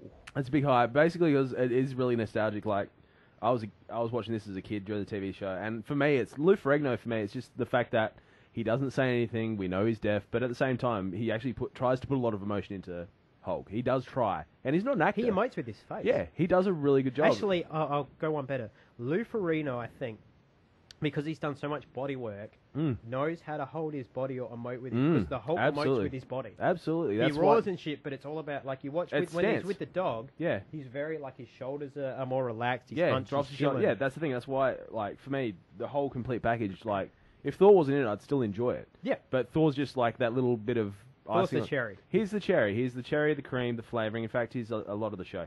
But for me, I'm giving it a 4.4 out of 5 gloves. Nice. What do you got, Bray? Yeah, I was going to go 4.3 out of 5 clubs. Oh, 4.3. Yeah, it's a solid movie. This I might like be one of our highest rated movies of all time. It is. It is. I think I think I'm going to have to put this one into the running for movie of the year. It may have to May be. have to. I was going to say four gloves. 4 gloves. Yeah. 4 gloves. Nice. That's comparing it to every single Marvel movie that has come out since. Well, we will be comparing them as we go along with this This is the benchmark. as well. But so far, yeah, this is. In fact, we have a new leader in the running. This has overtaken 66 It has. for me. Yep. Wow. Yep. It has for me. This I is did- the best thing we've watched. Retro, like looking back at it, I enjoyed 66 because it is corny and cheesy, but this is corny and cheesy without intending to be corny This and cheesy. is corny and cheesy with without the weight, intent. Yeah. gravitas. This is only corny and cheesy because it's been out for Exactly. 20 That's odd years. like I was saying. Like it's only Yeah. corny and cheesy, but it's not intending to be. Whereas I feel 66 Batman is intending to be a bit corny and cheesy. Oh yeah, that's camp as shit. Yeah, yeah. So Yeah. that for me, this is why this surpasses a lot. Yeah, I can see that. So yeah, well, okay. Well, that brings us to our awards section. Mm-hmm. Now you can hand these out from anything we've seen this week, whether it be TV or film. So first of all, gentlemen, who has got a Barbara Gordon bitch out moment or bitch out person of the week? For me, it's Ollie. Ollie, okay. Leaving Roy by the side. That's the bro code has been broken on that one. Okay, yes, he's fucking your sister, but at the same time, the man is in need of medical attention. Okay, so here's my bitch of the week. Okay. What do you got, Matt? I'm going to have to go with Ray Palmer. Ooh, Mr. Pinkeye. Yeah, Mr. Pinkeye, because like he was like, "Oh, I'm gonna fuck you up, vigilante. I know who you are, Oliver." Rah rah rah rah. Oh, you took out my knee. All right, let's be bros. Sorry, but yeah, it was just like, I'm gonna take you down. I'm gonna go to the cops. I'm gonna go to Laurel. I'm gonna go to everyone. I'm gonna bring you down. And then 4 seconds worth of conversation after his knee gets taken out, it's like, yeah, you're cool, bro. Yeah, that's fine. That's it. Okay. Yeah, I see where you come from. That's a bitch out move. That is a bitch out move. Okay, who you got, bro? I'm going to go for Barry Allen with my bitch of the week. Oh, Jesus! Similar sort of reason, broken the bro code. He was a bit of a... this is the... bit of a little schoolgirl in the coffee We shop. didn't... I don't think I covered that in my review. No, I don't think you did. No, I don't think you covered Eddie's punch and Eddie's hug. No. The punch out and hug. Basically, what happened is in the episode, Barry's gone, well, I know Iris has got some feelings for me. Goes to make his move. Actually, there's something I've got to bring up in Flash. I'll piggyback on this in a sec. No worries. So he's basically had a running crack at Iris. Shot down in flames. So at a crime scene, no less. Eddie is also bad at his job. Keep your emotions in check. Knocks out Barry, basically, or gets close to knocking out Barry. Then later on, was it Caitlin? Coffee house at Judas Cafe. Caitlin's having a chat to Eddie and Iris. And then all of a sudden, Eddie comes up to Barry and gives him a big hug and saying, I'm so sorry. Barry looks at him. I've never even gotten in a fight before. What, you're a cop, mate? Yeah, he's a cop who's like, 3 episodes ago, he's working on a punching bag and telling Barry how to fight. It's like, I've never been to fight. Shut the fuck up! I'm a passive-aggressive cop. Yeah. And basically, like, Snow's turned around and said, oh, yeah, it's lightning-induced lunacy. Yeah, we're working on it. Say sorry, Barry. Sorry. That was just dumb. Yeah. I did not like that. Well, piggybacking off that actually brings me to my bitch of the week. Yep. Mm-hmm. Iris West. Yes. And here's why. Iris, you gold digging bitch. Why do I'm just going to throw this out there. This week, when Barry was all like, I know you get things for me, and she's like, how do you know that's not true? Doesn't like him. Why did she like him last week? Flash. Yeah, because he was like, I'm the Flash. She's Lois Lane. Yeah. I don't like you, Clark. You stinky, stoopy looking dude. Hang on, let me go to the swear generator to work out what should we call him? Processing. She's like, Clark, you dirty jerk fungus. That works. And then she doesn't want any part of him, but then he's like, let me just take off these glasses. Hello, Lois, I'm Superman. She's all like, just don't even need panties anymore. I'll just bend over and pick up this pencil. It's like Spider-Man and MJ. Yeah. Yep. And that to me, for me, it's like, So Iris, what we've you established bitch, you here- lie, you know, you're not happy with Eddie, you want to be with Barry, but because, you know what's going to happen in the show, at some point he's going to reveal it to her, and she's going to remember this time, and the same thing happens, she'll be like, oh my god, why didn't you tell me? I love you so much, come here so I can give you some brown sugar. Which will last about 0.5 of a second. Yeah, but he can keep vibrating, he can get her off later just by being like, He just walks around the house vibrating every service. He's just got to... See, I think that's what happened to Laurel's hand. she was trying to do the Barry Allen speed, and she hurt her hand, whereas Barry, like, he'd literally just be like, 3 seconds with Iris, he'd be like, thanks, I'm done. She's like, oh, just like, orgasming for a month from the Yeah, but he friction. probably... Residual, it's had to slow down. Yeah. That's my So theory on that. what we've actually established is basically any woman who ends up with a superhero is a gold digging slut who gets in the mood for costumes. Yeah. They're essentially furries. Except for Selena Kyle, because she's already one. Yeah. But she's awesome. A gold digger, but she ain't going out with no broken niggas. Oh, do you have to bring Kanye into this? I do. We were I think, sorry, we were douche free. You mean Meta Jesus? We were douche free for a good 45 minutes. We haven't been douche free since the start because you're here. Oh, so angry. All right, so that Angry. brings us on to the Cranston of the week. Braden, over to you. I'm having a tough one here. I'm gonna pass the... I'll come back to me. I'm giving it to the whole cast of our movie, actually. For the simple fact that they don't have CG. Oh, sorry. We are the children. Yeah, basically, we are the world. I have to, because, like, thinking about it now, like, I love Bill Bixby as David Bruce Banner. Bill Bixby is the best Banner we've ever had. Exactly. Yeah. Because he plays the very firm, broken... He's a scared man. He's a scared scientist, but he's still very firm in his beliefs. Lou Ferrigno, because he does a phenomenal job with no script. Yep. Thor, because, you know, it's Thor. Blake, yeah, he can have about 10% of the Cranston. Okay. So, I mean, for that movie gets my Cranston. Okay. What do you got, Matt? I'm actually going to go Deadshot. Oh, That's fair. That's good. Very fair. Good call. Because he saved Cupid to start with, even though she's a bitch and no one really likes her. She wants his team, though. Yeah, He but wants to be dead. She was essentially Yeah. Harley Quinn. but Yeah, I was actually about to bring that up. It was more. You saw the humanity in him. He's Yep. not just like, oh, he's a villain. We need to hate him. And it's just like, oh, hang on, he's a villain because He got redemption Well, that within goes 10 back seconds. to what I was talking about a couple of weeks ago with, I was saying Yeah. wrestling villains, they need to believe. You That's need right. need to, in your head, believe what you're doing in order to do it. And I got that with Floyd is, that human genuinely believes he has nothing, can't offer anything else to the world except Yeah. to shoot people. Yeah. So yeah, I reckon he gets it. I can see that. That's a good answer. That's I didn't think of that. That's a very damn good answer. All right, Bray, what do you got? I'm going to just give out a mini Cranston, I think, this week. A mini Cranston. Just okay. a mini, it's like 50% let's call Cranston. this one the Aaron Paul. Yeah, we'll give the Aaron. Yeah, we'll give the Aaron. Give it Paul. the Aaron I Paul. like that. Yeah, it's good. And I'm actually going to give it to Laurel Ooh. because the last 2 weeks she's gotten my Barbara Gordon, and this week she finally stopped with the bitchy "I hate you, Ollie" thing. I was getting pretty sick of that. Yeah. So I'm glad she's pulled her head in. Yep. So she gets an Aaron Paul. I can see that. Is that the interview that she has with Roy Palmer? Yeah, that was a part of Ray, it. Yep. Sorry. Yep. And even just the interaction between her and Ollie at the wedding at the start, it was civilized. I was like, oh great, she's going to tell him she hates him again. Here And then comes that the didn't happen. I PMS. was like, oh, that's refreshing. Okay. All right. Well, that brings me around. I'm giving my Cranston. I'm sure you'll be shocked to hear this. I give my Cranston to a man who deserves it.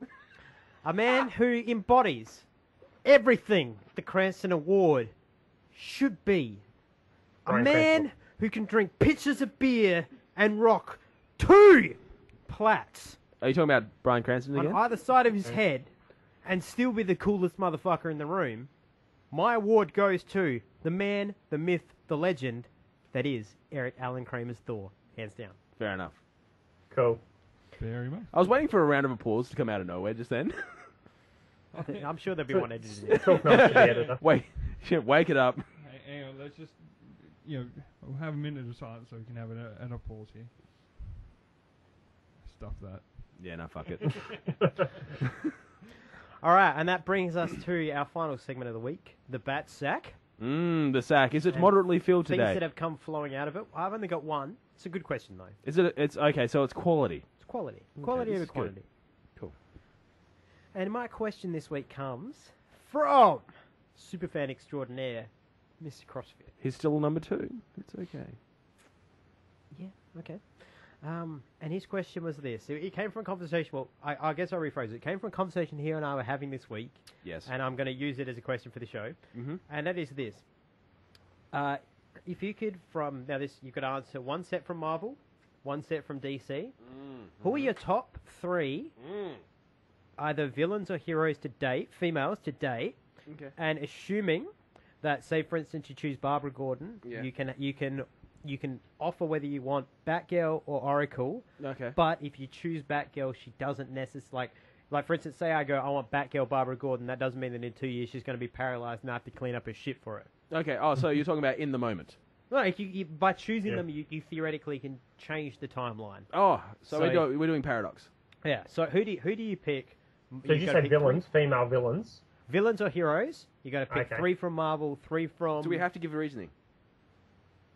You don't have to. Fantastic. You don't want to. That works for me. 3 and 3. All right. I'll take a swing. I'll go Star Sapphire. Okay. Sorry, I'll bring the mic closer. Star Sapphire. I'm not familiar with who that is. She is Hal Jordan's counterpart. All right. Reverse Hal Jordan. See, that makes sense. Mm, Different gender, reverse. Yeah, absolutely. Different color as well. No, that's inverted. Polarized. She's polarized. Green Lantern. Selena Kyle from the video game series. Mm-hmm. Okay. Fair. Ooh, last one's a toughie. Supergirl as well. Okay. The comic book one, not the one they're going to release with no boobs. Okay. So I've done 2 Marvel, 1 DC. I'll just for the hell of it, Black Widow, Scarlett Johansson's Black Widow, Mhm. because boobs. Because you took mine. Yeah, Boobs. that's cool. We'll share. We'll do a timeshare. Yeah, we'll share. No, I'm not cool with that. No, we're doing a timeshare, not an actual share. Timeshare. timeshare. Like I take her in the winter and the autumn. You can have her in spring and summer. All right. Okay. Man, last we're two really helping progress the cause of women not being seen as objects here tonight. That's okay, because the purpose of the Marvel Mensies is to understand women's suffrage. That's true. The entire point of this was so that we could understand women's suffrage properly. Finally, we get a taste of what it's like. No, this was fairly pleasant. Yeah.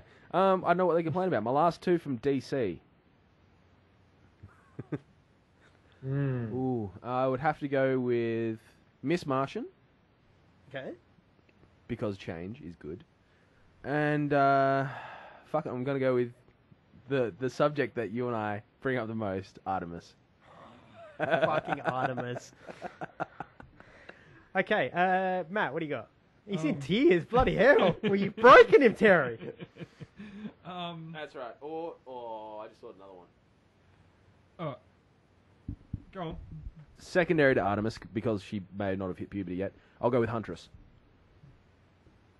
You could have said, I'm going to have Artemis when she's of age. It's a little timeless question. You didn't have to be like, well, if I can't have her at 14, fuck it.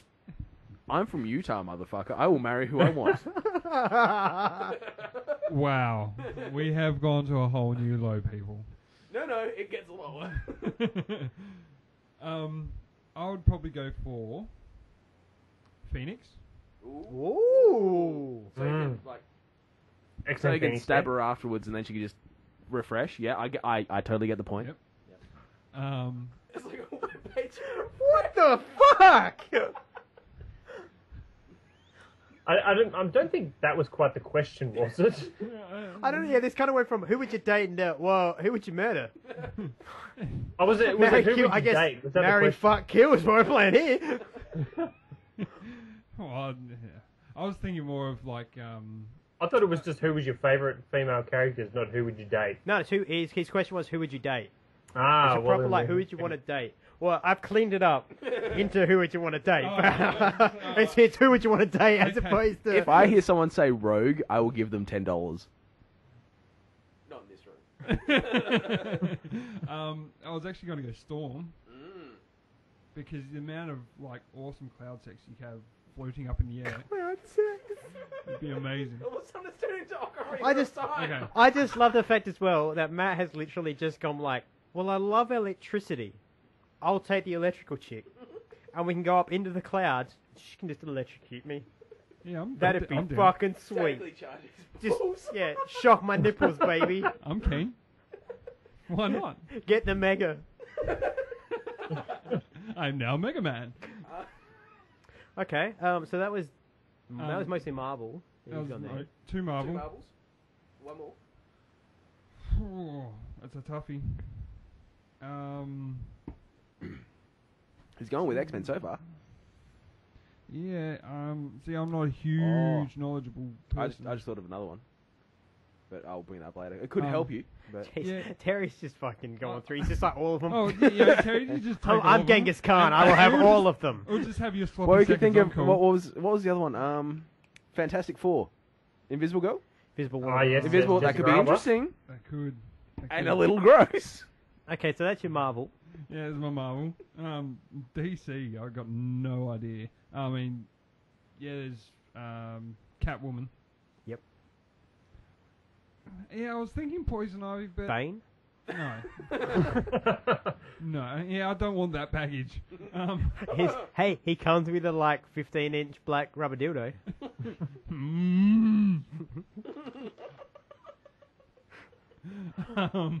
I don't know. I really don't know. I don't have my third one.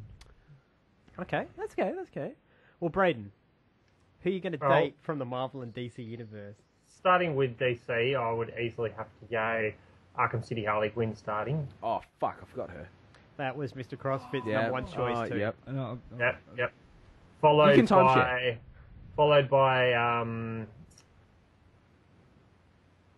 Arkham Asylum Harley Quinn. That was what I was just the next one, the about. animated series 1995 Harley Quinn. We just go Arkham Knight, Harley Quinn. Yeah, Fair enough. I'll just get them all together, you know. I was just thinking about Have- that as you started. Have all three at the same time? He has say within the rules because technically I did say you can collect them from anywhere. So. Okay, so he's got so Braden so far from DC has a harem of Harley Quinn, a Harley harem, if you will. From Not sure Marvel, if I'm the going to DC come out of the crossover other side of Harley. that alive, but hey. And so who's your Marvel? Marvel, yeah, definitely going to start with the Scarlett Johansson Black Widow, easy. Yeah, every summer and spring, remember that. Yep. I did quite like the Invisible Woman Jessica Alba, because Jessica Alba. Yeah, this is true, and it'd be really weird. Yeah. Yeah, you don't want to watch where you afterwards. See, I got...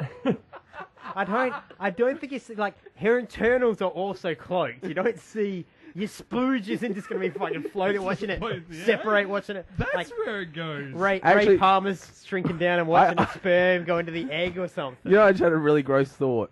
What if you're getting a BJ and she swallows?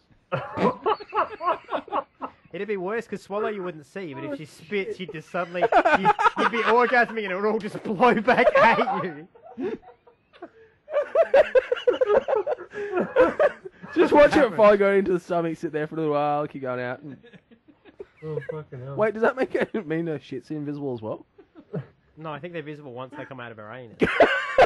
Her body is what's cloaked, but once it leaves the butt, once it's clear of the butt crack shield, if you will, it's visible. So if she was squatting on the side of the road, you would just see just shit dumping out of her hair, and you'd be like, "What the fuck is going on? What is this portal to poo?" It's like in a fire hydrant, and there's just this stream coming out of nowhere.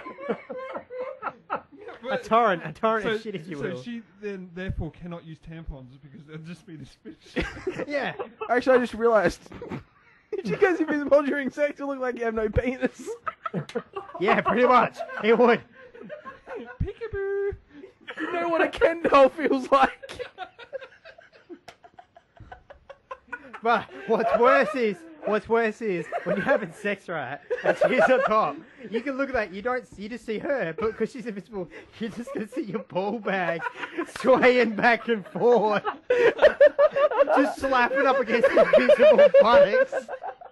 I think we need to insert a point here where this is not suitable for children in this podcast. It has an explicit rating on it. Don't bring your kids to explicit podcasts. All right, Wow. I'll give you mine. Oh, sorry, Braden. Braden, you got one more. I'm going to leave it at that. I'm good. Okay. You're done. Okay. I'm done. Here we go. I have reasons for mine. Oh, God. I'm going to start with Marvel. Number 1, She-Hulk. Okay, you ready? You ready? Free legal advice. Mm-hmm. I'm never gonna have lids stuck on jars or anything. I'm pretty sure she counts for a disabled parking spot. Sounds practical. And also, I watch Star Trek. Fucking a green bean seems like it's awesome. So that's my She-Hulk reason. Moving on. Mine are all comic book, by the way. I'm an originalist, a purist, if you will. Secondly, Black Widow. Yep. She clearly has some gymnast skills. Nobody's ever fucking with me because if they do, they're disappearing pretty quickly. Yep. And thirdly, like, accents are kind of sexist. So having her be like, I want my bird will make me happy. Especially if she refers to your cock as the bird as well. I want the bird. Give me bird. No, my bird. Straight off the bat, as soon as you said that, I got the image from Rocky V for the chick who trains with Dolph Lundgren. All right, I'm going to come back to my Marvel last because it's my number 1 choice. Okay, so on to DC. My first choice from DC, Zatanna. Why? Why? How much money I'm going to make freaking people out? She's a magician, she can, yeah? she can do magic. I'll just be like, watch this, I'll make myself disappear. And she's got to say something about that. People are like, holy shit, how did you do that? Have our money. So she's, no worries there. Secondly, what am I wanting for? She's magic. Hey, can I have a cheeseburger? Boom, there you go. Cheeseburger, thanks, baby. And finally, have you seen her outfit? It's a top hat and like tails with like little panties. Yeah. I'm in. Yeah. Okay. Now, that's number 1. Number 2 from DC, Wonder Woman. Why? Indestructible vag. I got a private invisible plane I can fly on. I become king of my own island. I have an entire Amazonian warrior army. There's no other men there but me. Yeah, but they won't listen to you. They only listen to women. They don't need to listen to me. Snoo. Yeah, exactly. And finally, you know, like we joke around that I'm with the president. I would be with the most powerful woman in the planet. Yeah, this is true. Boom. So right there.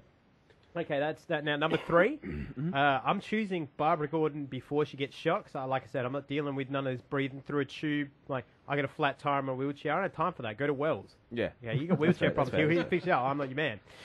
But I'm going to take Batgirl, Barbara, because she's kind of crazy and you know she'd be experimental and into trying new things. Yeah, totally.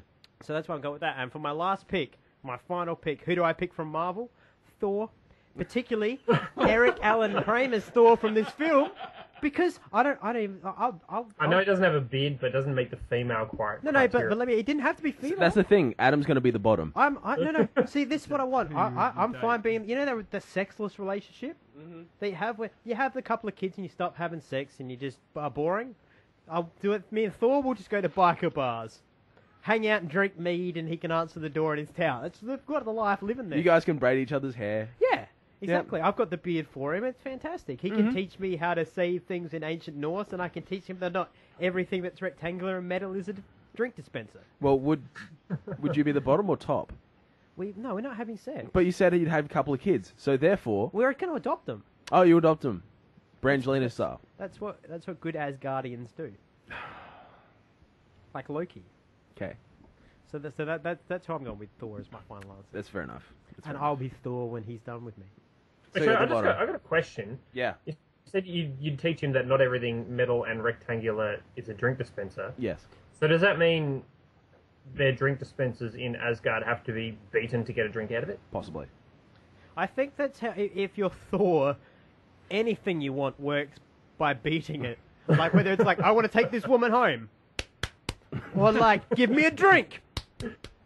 I would, excuse me there, bartender. Oh, excuse me, shopkeep. I would like these peanuts. That'll be 20 cents. That's what I think happens in Thor's life. So it's just, his number one answer is just, I must punch this. I am the son of Odin. I will punch you. Reveal your drinks to me. I'm trying to think of a hell off kilter hero to date. I would say Poison Ivy, but the risk of thrush is just too damn high. And I don't want Poison Ivy, like, I don't want any sort of germicides on my crotch. See, I did think Catwoman for a while, but my only problem with Catwoman is that... She's a thief? It's okay, I'm poor. It's more the fact that Catwoman doesn't care about, even when she thinks with Bruce, she don't care about anybody but herself. Yeah, that doesn't bother me. Whereas all the other ones I've chosen, they're a little bit more selfless. No, good. See, here's my problem. I got MS. I need somebody who's going to be able to help me in my So that's why you didn't downtimes. go for Barbara Gordon in the wheelchair. What's she going to do to me? One problem's enough. Look at Wonder Woman or She-Hulk. I'm MSing out. They're going to carry me wherever I need to go. No worries. Wonder Woman will be like, get on the plane, baby. Every Let's time go you to mention Amazonia. every time Themyscira or whatever it's called. Yeah. Every time you mention the invisible plane, I have that image from Family Guy. I'm taking a shit. Yeah, basically. So you're not gonna wash your hands. You know, this is the image that pops in my head. I saw something that was like, if the whole plane's invisible, how does she see the controls? Yeah. Yep. But I guess that's like invisible. Because Riddler. I guess when you're on the inside, it's probably not invisible like Invisible Woman's Bits. snooch.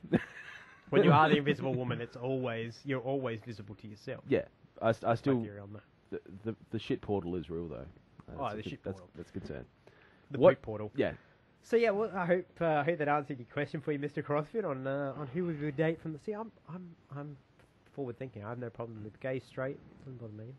You're a. If you've got, if you break the mold. If you can wear Inspiring. 2 quality braids like that, And leather pants. in fact, I'm going to go so far as to say this: Eric Allen Kramer may have been my first man. Ooh. Actually, no, that's fair. That's fair. Yeah, Even at age 6, I was giving out the award for. I was like, my man. Mm-hmm. Yeah, I mean, I can kind of see that because I'd definitely go gay for Chris Hemsworth. Yeah, no, we have actually had this group discussion. Yeah. I think it was a couple of weeks ago. We were all gay for Chris Hemsworth. See, I'm not. No, you said you were in there. Here's second only to what's his name? Eric. There you go, Eric Allen Kramer. Aaron Kramer. Yeah. In fairness, though, there have been 2 Thors. So he's, his default second. Yeah, there might but- be a new Thor that comes out. What if there's Lady Thor? When That Lady will- Thor comes out, if she's all like, look at these titties, At the then same- you'll be all like, man, who is this Chris Hemsworth guy? Yeah, His tits were not that impressive. But I think He'll come out and just hit them. Kong. But I think Chris Hemsworth Give me food. Yes, ma'am. Maybe she'll hit things with her tits. Yeah, absolutely. That's Black Widow's job. Yeah. But I think Right. actually Chris Hemsworth and Eric Allen Kramer. I think their Thors are actually quite similar. Yeah. Especially in the Mhm. first Yeah, I Thor. agree. Yeah. If you look at them, they're like, wow, someone's done their reading. Nice drink. Give me another. Yeah, another smash. That's very, very much this Thor. So that's sort of like they're on par for me. I enjoy them. You need to ask. I just did. Yeah, but it's like, yeah, so it's that sort of, it's actually quite good. So that's why I like both of them are quite good. In fact, would I go the meat and the sandwich? Yeah, I probably would. Oh. I probably would. See, I gotta admit, if I had to, like, if you threw the film Avengers at me and took out Black Widow and you're like, pick one of the guys, which one of the guys, if I have a feeling you'd be like an Iron Man or a Tony Stark sort of guy. No, you're wrong. Ooh, really? I am all the way Steve Rogers. Yeah. Chris Nice. Evans, like, I'm just like, look at you being all humble and wearing that. Look how I literally look at that guy. I'm like, look at how wide your shoulders are. Carry me. I look at that. I'm like, man, you would be a good piggybacker. And you've actually your got arms. you actually have to think this through because you have MS. So you may have to literally piggyback Captain America. That's why I'm not too. But he has to see. And the other thing that is like the other thing I've done, I've only picked heroes. Have you noticed that? Do you know why? Because villains will be like, fuck you, but heroes are bound to help me. It's in their moral code. Therefore, if I mess out, she has to help me. If I'm like, I need a glass of Coke. My sugar levels are dropping and I'm cramping. She has to. Not like Adriana, who's all like, you don't need more Coke. You're going to get diabetes. Wonder Woman would be all like, at once, I will get that for you. I will my get you love. raw sugarcane from my island. Zatanna would just be like, let me just, here's Coke.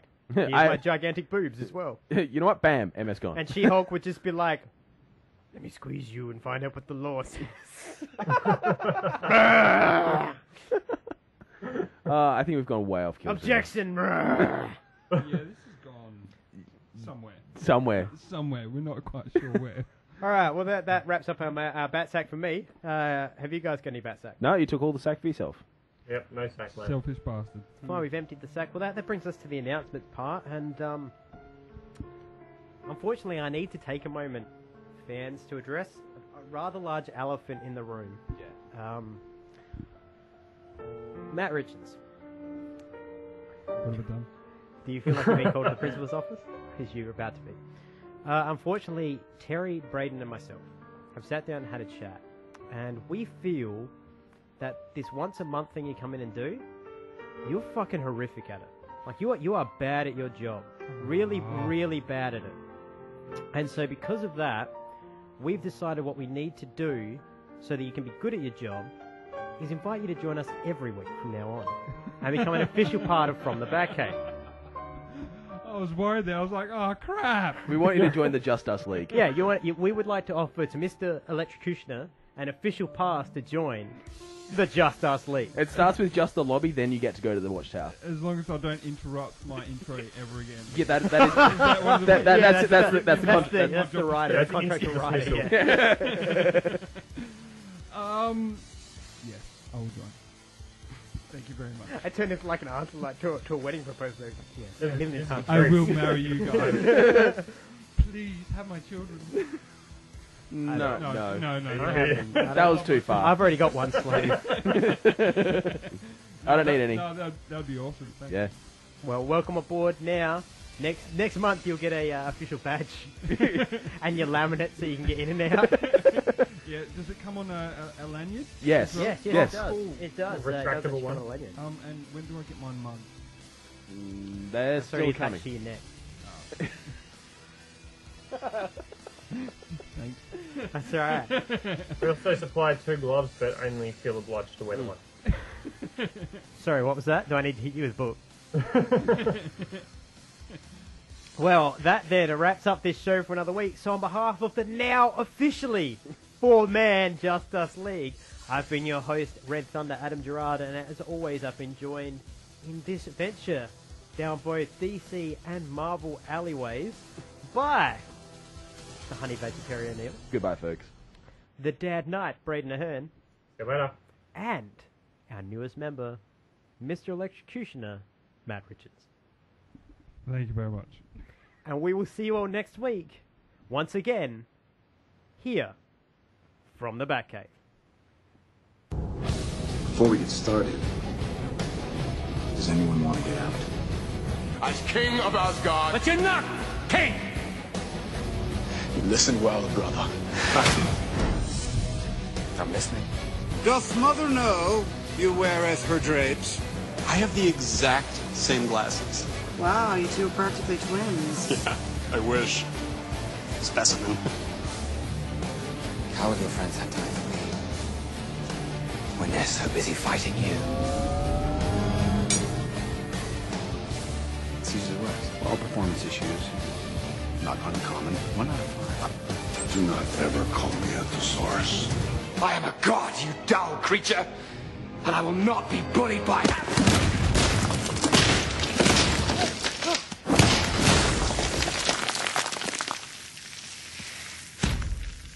Puny god. Truth is, I am Iron Man. I have an army. We have a Hulk. You dare threaten me? Thor is so puny a weapon.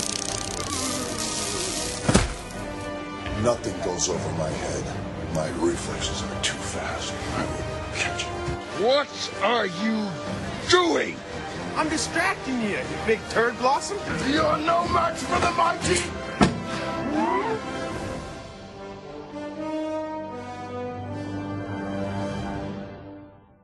This has been a Cabana production.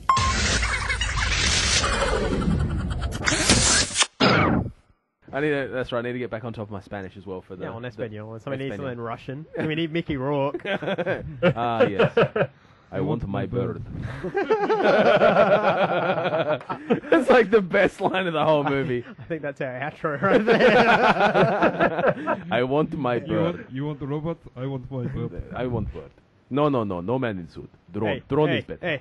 Drone better. My bird. That's not my bird. That's not That's my how bird. intense he gets about that. Hammer's like, birds are birds, man. My bird.